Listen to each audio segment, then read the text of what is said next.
Right, picture this. You've got a garment idea that you would like to create and add to your wardrobe. You look through your sewing pattern stash and the patterns you have don't really fit the picture. What do? You hack the patterns you have. So I'm going to share with you in this video all my sewing pattern hacking secrets. And if you are ready to find out and ready, let's go. Hello, my name is Juliet Uzor of sewsonatural.com, and if this is your first time here on the channel and you like to create your own clothes and own your style, then do not forget to hit the subscribe button and the bell notification so when next I upload a video, YouTube will notify you. So the way I look at it is, sewing patterns are out there as a guideline, and we all have different tastes and different sizes, different body types, and all our bodies can't be the same and we can't all wear the same thing. So I normally start off with a style idea and I know what suits my body type, so I go ahead, visualize it and sketch it. When I sketch it, I then go through my fabric stash to look through and see if there's any fabric there that would suit the style. There are times though that I start off with fabric and then work my way backwards. Let me know in the comment section actually, do you normally start off with a fabric in mind and then work your way down, or do you start off with a design in mind and then find the fabric that would go with it? I would really love to know what you do. Using my sewing and style planner, I'll leave the link to this in the description box for you if you'd like to grab some of it. They are downloadable, so you can download yourself a copy. So what I do when I have it all sketched out, so here's my idea and this is what I would like to create. I draw it out. It's a maxi dress. I'm kind of lacking maxi dresses in my wardrobe, which is the reason why I decided to do that. I go ahead to my pattern stash and look through my patterns to see if there is any pattern that is close enough to the idea that I have in mind, you know, and if there isn't, then I go ahead and I draft out my one, or I hack a basic bodice and skirts pattern into the style that I have in mind. But I find that most times having an actual sewing pattern helps me and it reduces the amount of time I spend in drafting a brand new sewing pattern. I have the idea in mind, I sketch it out, I choose my fabric, and then I choose a sewing pattern. I've chosen this pattern, so it's the Vogue 9253 and it's quite a popular sewing pattern. The idea I have is a maxi dress with grown on sleeves, so this ticks the box. I don't want a maxi dress with a really deep V-neck. I want it to be fitted. I don't want a deep V-neck like this one, so I would have to completely change the bodice to suit my style. But then I want a deep V at the back, which isn't what this pattern is about, because if you look at the line drawings you would see that the back is fully covered, so I need to change it up to suit the design idea that I have. And I also want to have ties at the back, so rouleau loops to go at the back. So now that I have my ideas planned out, the next thing that I do is do my measurements and then I cut out the size that I need. Not everyone likes to cut out sewing patterns. Some people prefer to trace out their size so they can use the sewing pattern over and over again. So let me know, are you team trace or are you team cut out?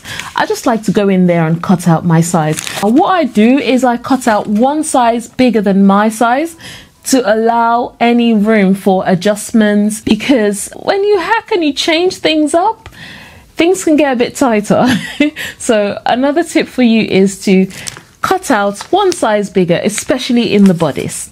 So the next thing to do now is to draw out the sewing pattern on a plain sheet of paper. So when I change a sewing pattern that is symmetrical into an asymmetrical sewing pattern, I always draw it out whilst the paper is folded, and then I open it out and have a full piece so that I can make my adjustments and change things up and have a true picture of what it would look like. However, I want this design to be symmetrical. There isn't any asymmetry going on here, so I'm just going to trace out one side of it.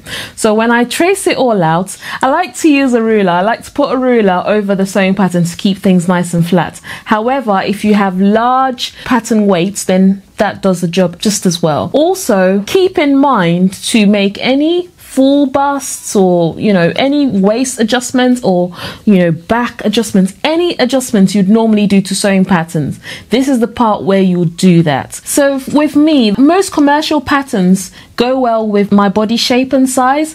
They're normally true to size, but it's not the same for everybody. So I don't need to do any bust adjustments and that type of thing. But if you do, please make note of whatever changes you do, write them down and save them in the packet, because when you come back to that sewing pattern and you don't remember that, it can be quite annoying. And I've had that mistake a lot of times. So don't forget to make notes where needed. When I do my tracing out as well, I also remember to mark any notches or any darts and that type of thing. I have this pin in my here on my pin cushion. It's really large.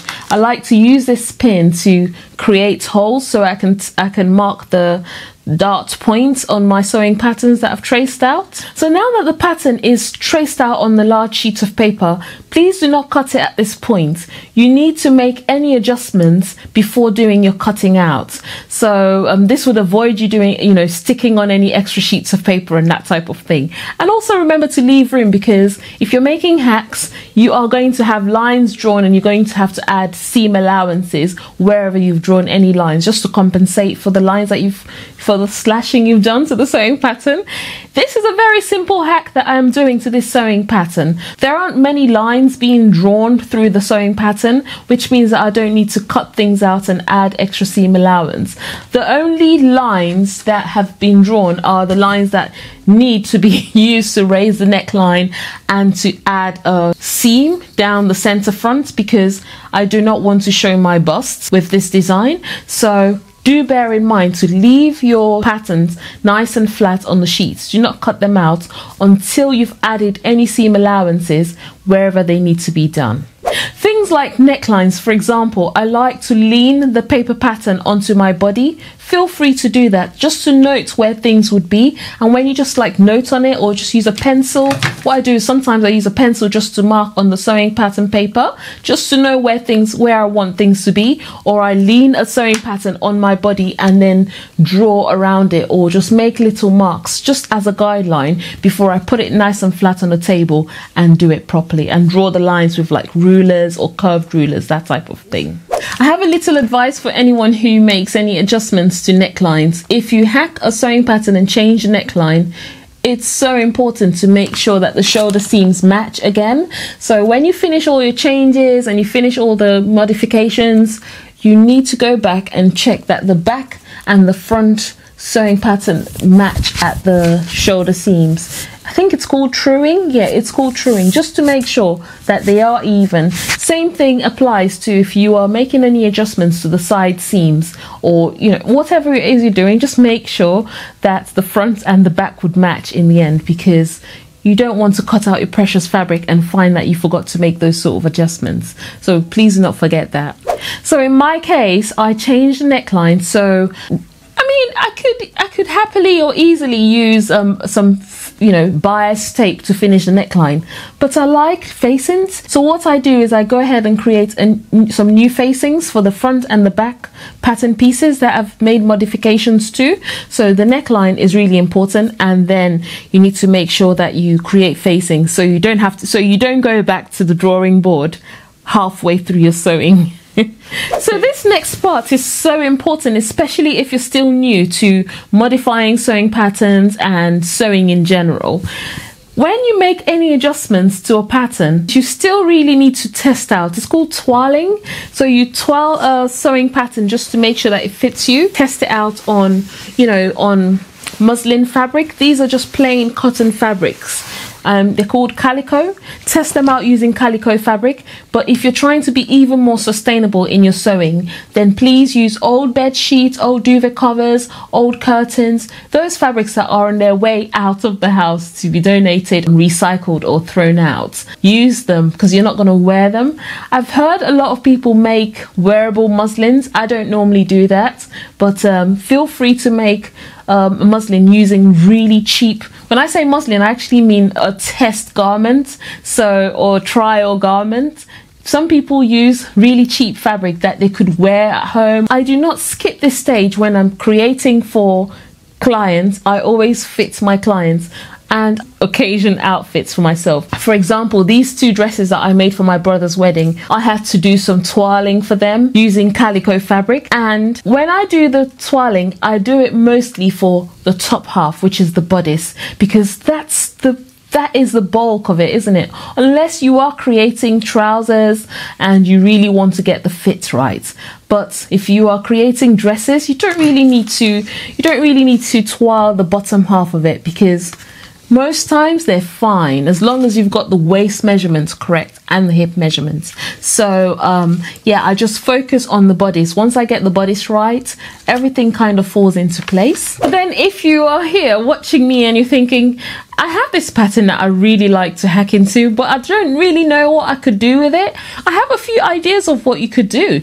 I think the first one that I would normally recommend is just changing the neckline. That's a very simple one. You could open up places where there weren't any openings. For example, slashing into the center front of a top or a dress and adding buttons to it or a zipper. You know, things like lengthening a shirt into a shirt dress, mixing up two patterns together. So you combine maybe the bodice to the skirt of a different dress and create something new, or you combine a pair of sleeves from something else with the bodice of something else, or you could change a jumpsuit into a dress. There's so many things you could do if you really want to get into changing up your sewing patterns that in your stash and reusing them in that sense. You could add a collar to a collarless top or dress. Some people modify sewing patterns by using a completely different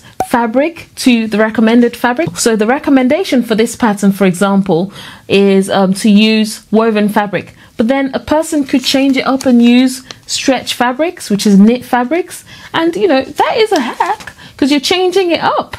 So please feel free and get creative. In my opinion, sewing is a way to express yourself. It's an avenue to be creative, and you won't know until you try it. A lot of people are quite nervous. People get a bit terrified when it comes to changing up patterns, and I can totally relate, because you do not want to cut things out using your precious fabric and they don't turn out the way you want them to be, which is the reason why I always recommend testing them out using calico or old beddings and that type of thing.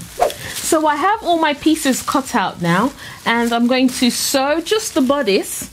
I'm going to take the bodice to the sewing machine, stitch them together, try them out. I know I have to try it out before actually commencing with the rest of the design. So I need to make sure the bodice fits nicely. If I like the way it fits, then I'm going to move on to completing the rest of the garments.